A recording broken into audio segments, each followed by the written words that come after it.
Gladiator's basic light attacks do 15 damage from all sides and can chain up to a maximum of 4 attacks.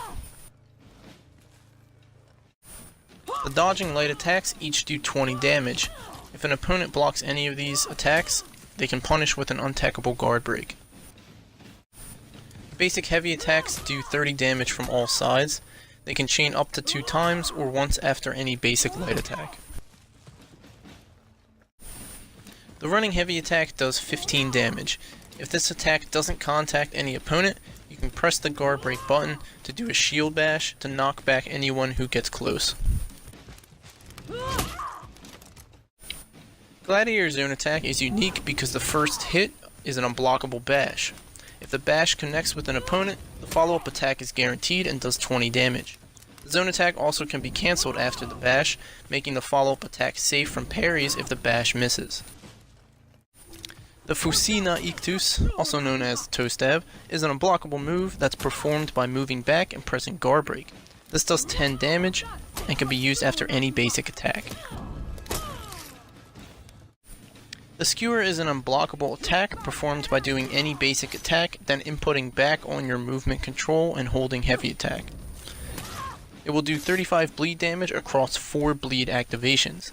The initial impale does 5 bleed, the second will do 10 more, totaling at 15, the third will add another 5 up to 20 total, and the final activation will do 15, totaling at 35 bleed damage.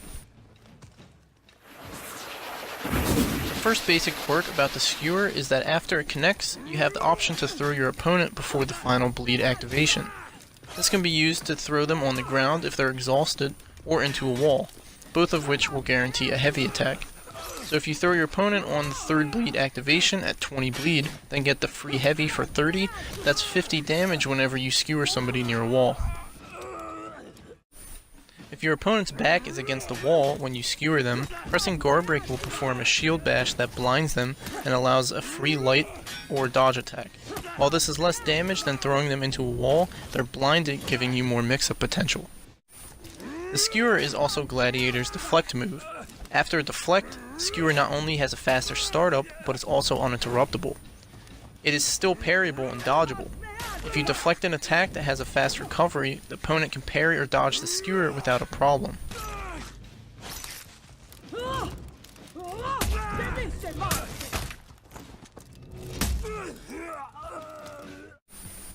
The next important quirk about the Skewer that I haven't seen anyone take advantage of is the ability to dodge cancel after the Skewer connects. Not only do you get a free dodging light attack, if you get the timing down, you can actually dodge cancel after the final bleed activation. So 35 bleed damage plus the 20 from the dodge attack. That's 55 damage anywhere from one Skewer.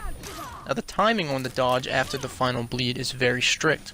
I can't do it consistently and would rather dodge after the third bleed activation, since that does 20 bleed plus the dodge attack, making it 40 damage.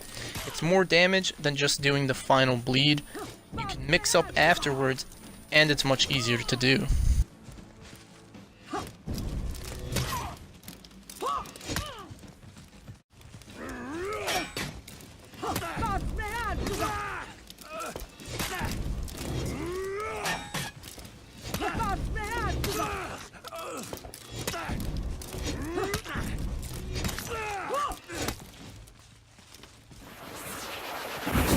The Sucker Punch is an unblockable shield bash that does stamina damage and blinds the opponent.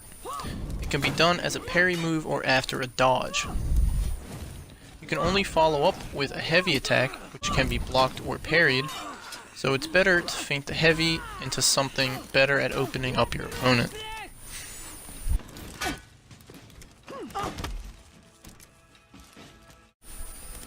Personally, I try to only use the Sucker Punch if I know my opponent will be exhausted, which will allow me to do my mix-up safely.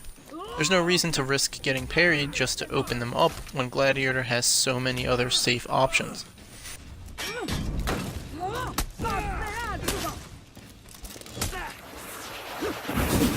The most important quirk about the toe stab is that if your opponent is out of stamina and they get hit by it, you knock them down and get a free heavy attack.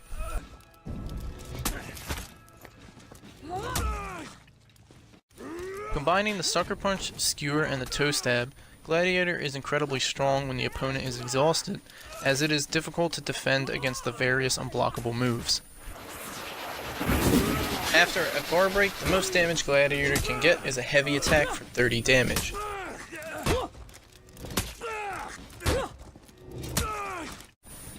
Throwing an opponent into a wall after a Guardbreak is mostly useless, as you still only get a heavy attack.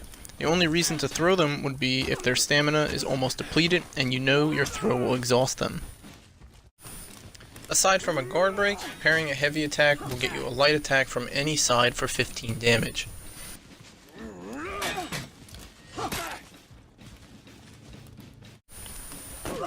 Parrying a light attack will get you a heavy attack from any side without needing to Guardbreak.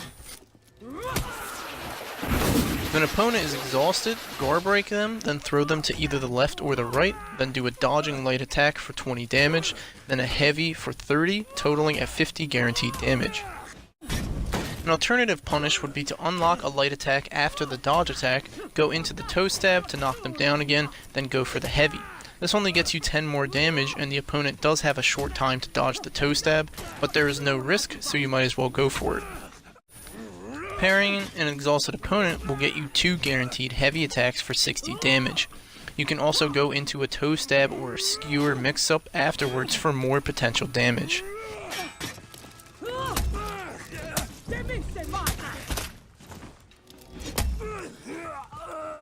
An alternative punish to just doing 2 heavy attacks would be to feint the second heavy, then immediately go into the toe stab. This seems to be guaranteed as the opponent's guard doesn't appear when they get up before the toe stab, so this is just a bonus 10 damage.